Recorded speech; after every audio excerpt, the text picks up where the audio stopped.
Hi, this is Matthew Williams, author of Something Changed, Stumbling Through Divorce, Dating and Depression. And for this blog, I'd like to just spend a few minutes talking about something that I've been asked quite a few times, particularly recently, which is how to support somebody, a family member, a friend, a loved one that's experiencing mental health problems. Now, I can only speak about depression as being a thing that I suffered with. It's something that I've done previously. As one of my vlogs was about how depression feels, and I think that's something that's an important step when trying to be there for somebody, is to try and get some degree of understanding of what it is that they might be going through, because it is a very difficult thing to understand and get your head around, and obviously the better that you can understand it, the more, I guess, supportive you can be. I think some of the really important things from my point of view, and so I've only seen it from the side of being the person that's suffering, not being the partner or friend of somebody that's there. But the important thing for me is the most important thing that anyone can do is to show that you care, and people worry, I think, sometimes about whether they're going to say the right thing, do the right thing.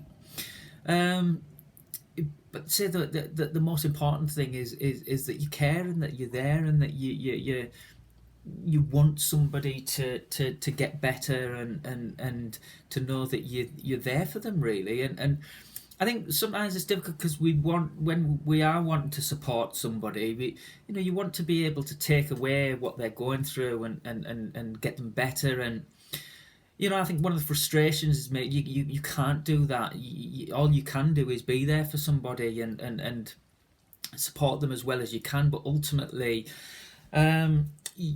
you can encourage them to get the help that they need. And I think that's a very, very important thing. Um, when your mental health is bad, you need help, and you do need that support to get better, professional help to get better.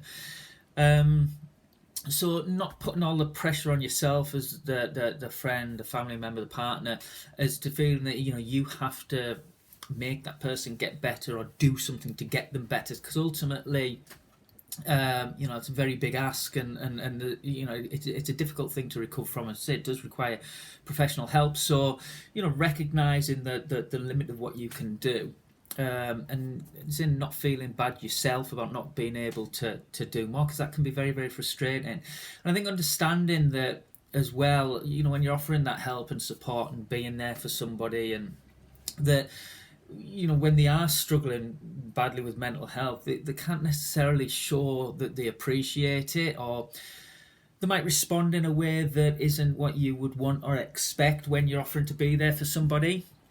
But again, from my experience, I was very conscious of who was there and who wanted to support me. And I remember one of the things that I did, I was determined that when I got better, and I didn't always think that I would, but it was always in my mind that I wanted to get better, and I wanted to let those people know how much it meant to me.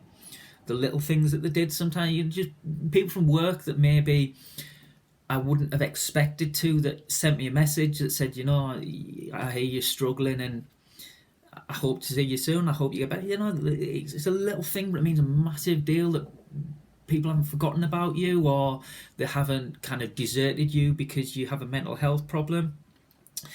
Now, at the time, I couldn't really respond. I when someone says, "How are you? Hope you're all right," when you're feeling, to put it bluntly, that you don't want to be here anymore, what do you say to that? And it's very, very difficult just to respond to a text, to smile with almost impossible. So if someone's trying to take you out and take your mind off it, you just wasn't capable of it anymore. And so for the person that's supporting to understand that, the person that's suffering might want to be well, want to be able to respond, but actually can't. But still, somewhere in there, will appreciate it, and will remember that. And it does make a difference, even if it's just for that minute.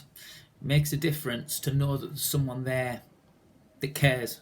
Um, and the other thing, making sure that you've got your own support and help as well, because it's a very, very difficult thing to see someone that you care about going through something so difficult and feeling helpless at not being able to do more.